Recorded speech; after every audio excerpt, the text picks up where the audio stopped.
6-cı sinif riyaziyyat dərsliyinin 2-ci hissəsindən səhifə 49-dakı misalların izahı.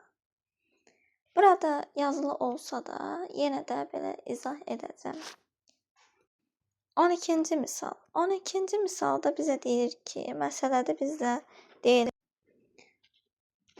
Burada verilən düzbucaqlığın tərəflərinin tapılması, perimetri və sahəsinin hesablanması tələb olunur.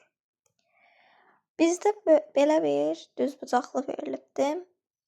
X üstəgəl 5, 3x çıx 1, bir də 2x çıx 3 verilibdir. Və bizdən onun perimetrini və sahəsini tapmağını istəyir. Biz bundan ötürü birinci tənliyi qurmalıyıq. Tənliyi qurarkən də qarşı tərəflər, yəni düzbucaqların qarşı tərəflərini bərabərləşdiririk. Çünki düzbucaqlı yəni ki, orada verilən düzbucaqlı 3x çıx 1 bərabərdir x üstəgəl 5 formasında olacaq. Və biz burada misalı həll edərkən də 3x çıx x bərabərdir 5 üstəgəl 1 olacaq. Bu da 2x bərabərdir 6, x-imiz də 3 cavabını verir. Və biz x-i tapdıqdan sonra artıq onun tərəflərini də, yəni məhsul qiymətinin yerinə qoyuruq və düzbucaqlığın uzunluğunu 8, enini isə 3 tapırıq. 3 tapdıqdan sonra biz artıq onun perimetrini və sahəsini hesablamalıyıq. Perimetrini biz bilirik ki, düzbucaqlığın perimetri 2 vurulsun a üstəgəl b düsturu ilə, sahəsi də a vurulsun b ilə tapılır. Və bu zamanda perimetri 2 vurulsun 8 üstəgəl 3, 22, düzbucaqlığın sahəsi isə 8 vur 3, 24 cavabını verir.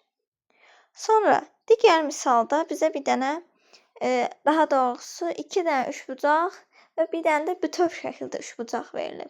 Yəni qırmızı, mavi üçbucaq, bir də bütöv şəkilli bir ABC üçbucağı verilibdir.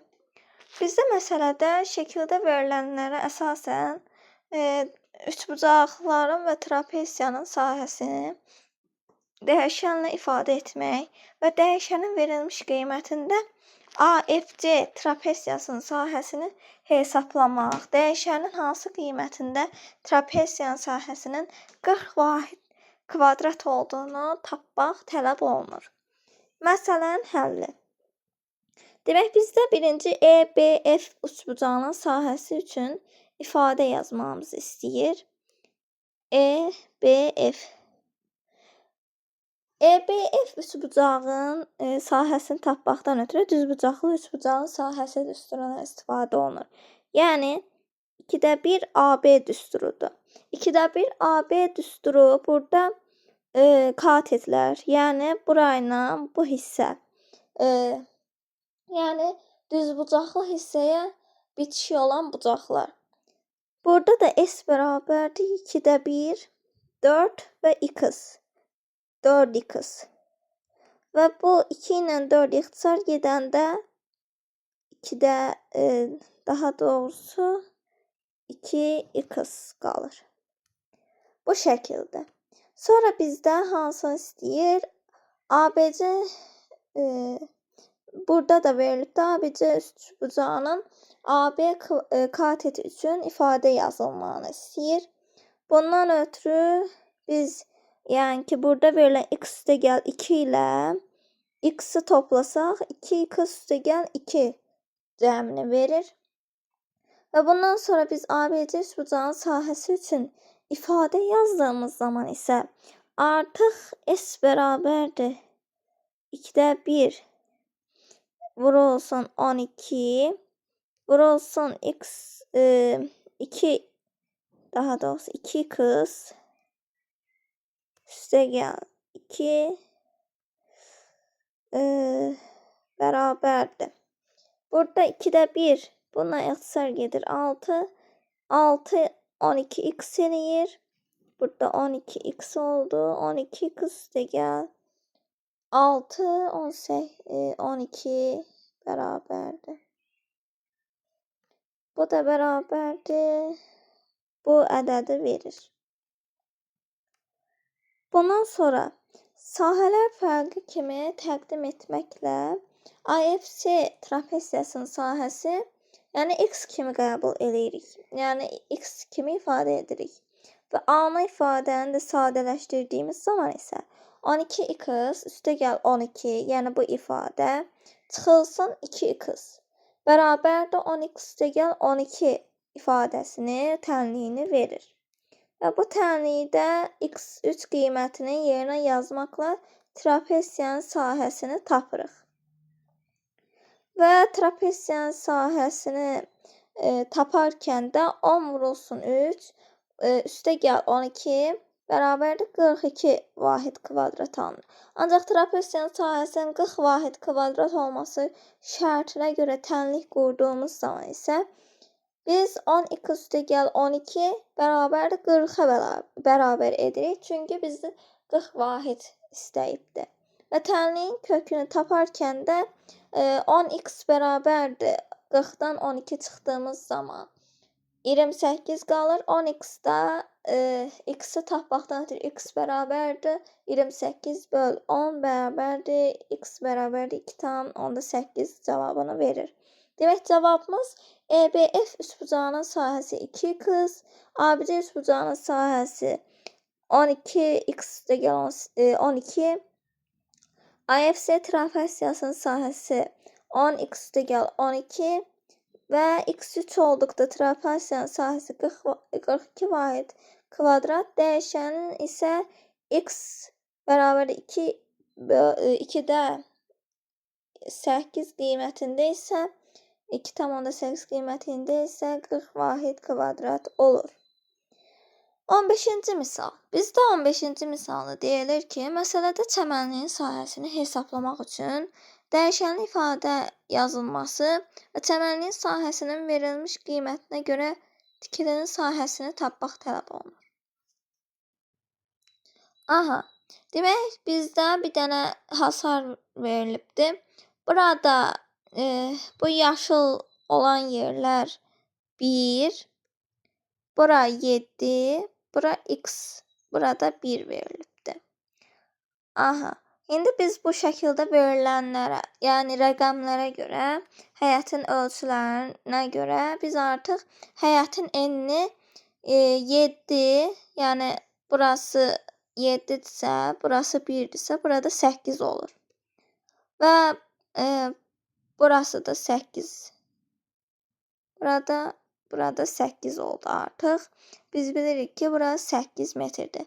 Həyətin uzunluğunu da tapmaqdan ötürü bizə verilən 1, yəni bu hissə və x-i toplayırıq. Çünki bura 1-dirsə, bura 1-dirsə və burada x-dirsə, demək 2 üstəgəl x metrdə buradır. Həyətin ümumi sahəsi üçün biz ifadə yazsaq, yəni sahə düsturumuz nə idi? S bərabər A vur B. Və buna görə də eni 8 vurulsun uzunluğu x üstəgəl 2. Və tikilinin sahəsi üçün ifadə yazıldığı zaman 7x-ə bərabər olur. Bu zaman isə həyətin ümumi sahəsinin və tikilinin sahəsinə çıxmaqla çəmənliyin sahəsini taparkən də biz bu şəkildə tapırıq ki, 8 vurulsun x üstəgəl 2 çıxılsın 7x. Yəni bu ümumi sahə idi, bu da tikilinin sahəsidir. Tikilinin sahəsini çıxdığımız zaman biz orada qalan yaşıllığı tapırıq və burada da 8 vur 2, 8x, 8 vur 2, 16 çıxılsın 7x, o da 8x-dən mənfi 7x-i toplayanda x üstəgəl 16 cavabını verir. Və çəmənliyin sahəsinin də 30 metr kvadratı olduğunu şərtdə bizə deyilirsə, bu zaman biz bir dənə də tənlik qururuq ki, cavabı alaq. Və x üstəgəl 16 30 olarsa, x-imiz də 14 olur. Yəni artıq biz bilirik ki, bura 14-dür. X bərabərdir 14. Aha, indi dəyişənin tapılmış qiymətini yerinə yazdığımızla onun doğru olub olmadığını tapırıq. 7 vur 14 bərabərdir 84 metr kubu. Cavab kvadratı, cavab cəməlinin sahəsi üçün ifadəni tapdıq. Yəni x üstəgəl 16-dır və tikilinin sahəsi də artıq bilirik ki, x 14 olduğuna görə və orada 7 olduğuna görə 7 vur 14 84 metr kvadratıdır. Sonra 16-cı misalda məsələdə bizdə 2 dəfə çox süd olan bidondan 5 litr südü olan birinə tökdükdən sonra hər iki bidonda bərabər miqdarda süd qaldığını biliriksə və əvvəlcə hər bidonda nə qədər süd olduğunu tapmaq tələb olunursa, məsələ həlli bu şəkildədir. Demək, şərtə görə tənlik qururuq birinci. Tənlik qurduğumuz zaman 2x çıx 5 bərabərdir x üstəgəl 5-ə. Və bu da 2x-dan x-i çıxsaq x qalır, -5-i sağa keçirsək üstəgəl 5 bərabərdir x bərabərdir 10 alır. Demək, əvvəlcə ikinci bidonda 10 litr süd olmuşdur. Birincidə isə bunun 2 qatı, yəni 20 litr süd vardır. Demək, cavab bidonlarda əvvəlcə 10 litr və 20 litr süd var imiş. Və bu şəkildə tapırıq. Bəzən tənliklə həll etmək daha münasibdir, daha doğrusu. Münasib olduğu qədər də asandır. Amma bəzən tənlikləri də düzgün qurmaq çox vacibdir ki, sən tənliyi qurarkən elə qurmalısan ki, düzgün cavabı ala biləsən. Həmçinin də bununla yanaşı misalı da başa düşməlisən. Bununla sonra 17-ci məsələdə verilənlərə görə çadırlarda neçə nəfərin yerləşdiyini və ümumi yerilənin sayının 22 olduğunu bizə deyir. Çadırlarda neçəsinin 5 nəfərlik olduğunu tapmaq bizdən tələb olunur. Demək, məsələnin həllinə baxsaq, demək, bilmirik də nə qədərdir. Yazırıq A sayda. Məsələn, mən burada A sayda yazmışam. Siz x sayda da götürə bilərsiniz. X sayda 3 nəfərlik çadırda, yəni 3x sayda, B sayda isə 5 nəfərlik çadırda 5B sayda yer var. Artıq tənliyimizi qurduq. Yerlər ümumi sayını ifadə şəklində tənlik şəklinə gətirməkdən ötürü 3A üstəgəl 5B yazırıq. Və A-mız 5, B-miz 4 olduqda yerlərin ümumi sayını hesabladıqda 3 vur 5 üstəgəl 5 vur 4 bərabərdir 35 olar. Amma yerlərin ümumi sayının 22 olması şərtinə görə məhsulu olan bərabərlik yazırıq. Yəni tənlik məhsulu olan bir bərabərlik, tənlik yazırıq. Yazılmış bərabərlik hansısa bir natural ədədlər ödədiyini barədə müzakirə aparırsınız. Yəni sinif yoldaşınızla, hər hansı bir insanla müzakirə aparırsınız və yerinə yazıb yoxlamaqla müəyyən edirsiniz ki, A bərabərdir 1, A bərabərdir 2 və A bərabərdir 3 ola bilmir.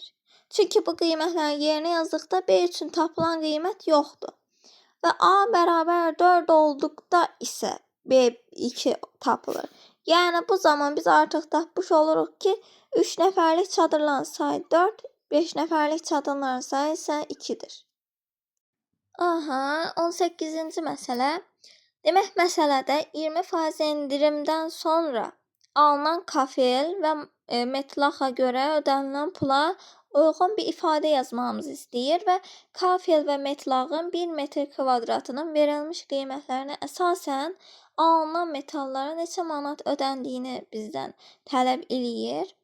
Demək, biz məsələni həll edərkən birinci məsələdə olan vacib hissələrə baxırıq və burada 20% endirim olduğunu və metlağın 1 metr kvadratının verilmiş qiymətlərinə əsasən və bunlara əsasən biz artıq tapırıq. Qiymətlərimiz 20% endirildikdə kafelin 1 metr kvadratının qiyməti P çıx 0,2 P bərabər 0,8 P olur. Və bu zamanda manatı olduğuna görə metlağın da 1 metr kvadratının qiyməti isə artıq G çıxılsın 0,2G bərabərdir 0,8G manata olduğunu tapmış oluruq. Demək, 10 metr kvadratlıq kafe üçündə ödənilən pula uyğun bir ifadə yazsaq, artıq bunu bu formada tapırıq. 10 vurulsun 0,8P bərabərdir 8P. Yəni burada artıq 10'a vururuq. Çünki 1 manatlıq olduğunda bu 10'a vurduğumuzda artıq 8P olur. Və 20 metr kvadrat metraq üçün ödənilən pula uyğun da bir ifadə desək 16G olur. Çünki burada 20'ni 0,8'e vuranda 16G alınır. Endirimdən sonra alınan mallara görə cəmi ödənilən pula uyğun ifadə yazdığımızda 8P üstəgəl 16G alınır. Və P 30 olduqda, G 18 olduqda ifadənin qiymətini hesabladığımız zaman artıq 30 üstəgəl 16 üstəgəl 16 vurulsun 18. Yəni 8 vur 30 üstəgəl 16 vur 18 bərabərdir. 8'i 30'a vurduğumuz zaman 240 üstəgəl 16'nı da 18'e vurduğumuz zaman 288 cavabını verir. Və bunları da topladığımızda 528 cavabını verir. Demək, cavab endirimdən sonra alınan mallara cəmi 528 manat ödənilməlidir.